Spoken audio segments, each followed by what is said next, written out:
Bonjour, je m'appelle Catherine Le Goff et j'ai la chance de voir mon dernier livre publié chez CFC Éditions. Un ami m'a dit que quand on a un souvenir d'enfance très lointain et qu'il prend fin subitement, comme ça a été le cas chez ma grand-mère, il paraît que ça avive le souvenir. Le fait qu'on n'y ait plus accès, on n'ait plus accès aux mêmes endroits, aux mêmes personnes, au même contexte pendant tout un temps, ça avive le souvenir qui n'est plus. Alors peut-être que c'est pour ça que j'ai des souvenirs très forts, parce que j'étais quand même très jeune. Donc je me suis plongée dans ces souvenirs. Je suis allée les chercher un à un, parce ils étaient bien présents, mais il fallait les cerner, leur donner un nom, leur donner une situation, un contexte. Et petit à petit, j'ai échafaudé une série de gravures sur ma grand-mère, sur la vie chez ma grand-mère à la campagne, en Bretagne, quand j'étais toute petite. Alors ma grand-mère vivait seule dans une petite maison au cœur du Morbihan et elle avait un petit jardin. Elle le cultivait très bien. Elle avait des légumes, des fleurs. Elle avait des poules, des lapins. Et donc elle vivait seule parce que son mari était mort un an avant que je ne naisse. Alors dans la maison de ma grand-mère, il y avait deux pièces principales. À l'époque, il n'y avait pas de salle de bain, donc on se lavait à l'évier de la cuisine. Et les deux pièces principales, c'était l'une pour ma grand-mère, enfin pour que ma grand-mère dorme, c'est-à-dire qu'il y avait son grand lit dedans, avec un énorme édredon rouge, là on n'avait pas le droit de s'y vautrer, mais on aurait bien aimé. Et puis il y avait la table de la cuisine, le réfrigérateur, c'était la pièce que j'ai appelée la pièce à tout faire dans mon livre. Et sinon, il y avait une chambre dans laquelle on dormait à 5, mes deux parents et les trois filles. Et on n'était pas malheureux. C'est pas parce que on trouvait pas qu'il n'y avait pas de confort, il y avait tout ce qu'il fallait, il y avait un poêle à bois au milieu de la chambre, on avait bien chaud l'hiver, aussi des gros édredons, on était contents.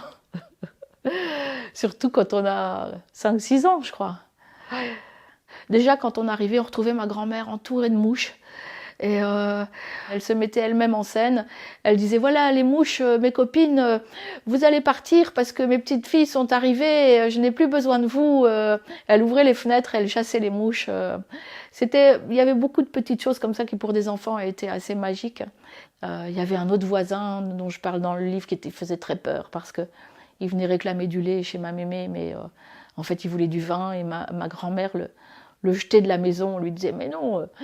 Et il nous faisait très peur. Ma mère nous disait toujours de faire attention à lui, de ne pas traîner quand il était dans les parages. On avait une poule qu'on adorait qui s'appelait Blanchette. Et puis un jour, Blanchette n'était plus là. Et on a compris qu'elle était morte, mais qu'est-ce qu'on en avait fait? On ne savait pas trop. Et elle a probablement été mangée, comme les autres. Même Blanchette est passée à la casserole. Ça faisait partie du quotidien.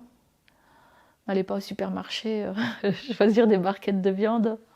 Alors pour faire le livre, j'ai vraiment essayé, j'avais peu de souvenirs visuels réalistes. C'est pour ça que le livre est dessiné de manière un peu enfantine aussi, et un peu immédiate, parce que j'ai essayé de restituer le plus juste possible l'émotion dans laquelle j'étais. Et l'émotion, j'ai essayé de me remettre dans ces souvenirs et dans mes émotions de l'époque. J'étais emplie de la douceur et de la tendresse que je trouvais moi à l'époque chez ma grand-mère. Ouais. C'était des émotions positives mais aussi négatives comme la peur, ces toilettes en plus qui paraissaient grandes, hein, ce trou qu'il y avait creusé dans une planche me paraissait énorme pour moi qui étais petite.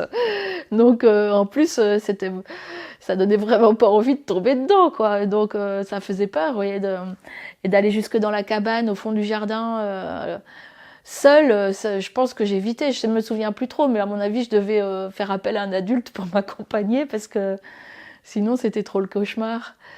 Alors j'ai choisi de faire des aquatintes parce que je trouvais que ça traduisait très bien la douceur que je retrouvais chez ma grand-mère quand j'étais petite et que je retrouvais dans mon souvenir aussi parce que c'est mon souvenir qui a recréé de la douceur aussi. Et je trouvais que cette aquatinte monochrome, avec ces couleurs un petit peu nostalgiques, un petit peu vintage, on dirait presque un peu passé, traduisait bien cette douceur. Et j'ai pris un grand plaisir à faire les aquateintes, qui sont un procédé de grainage sur la plaque, parce que ça permet de faire des nuances de gris, des nuances de couleurs sur la plaque en fonction du temps de morsure dans l'acide. Et c'est une technique un petit peu compliquée, mais je pense que ça convenait mieux que d'autres techniques que je fais comme la linogravure.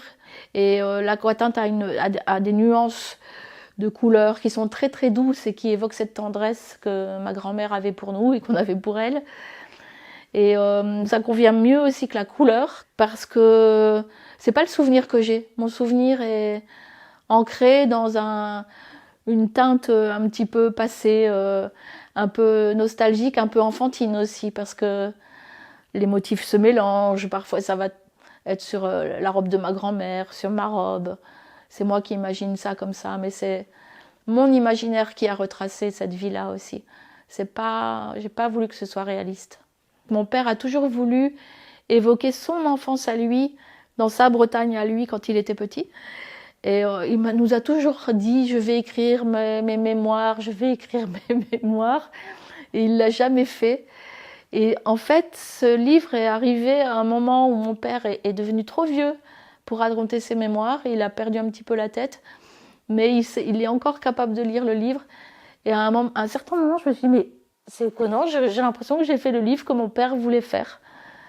Et j'en ai pas eu conscience du tout au moment de le faire, c'est après coup. Et voilà, j'ai restitué une mémoire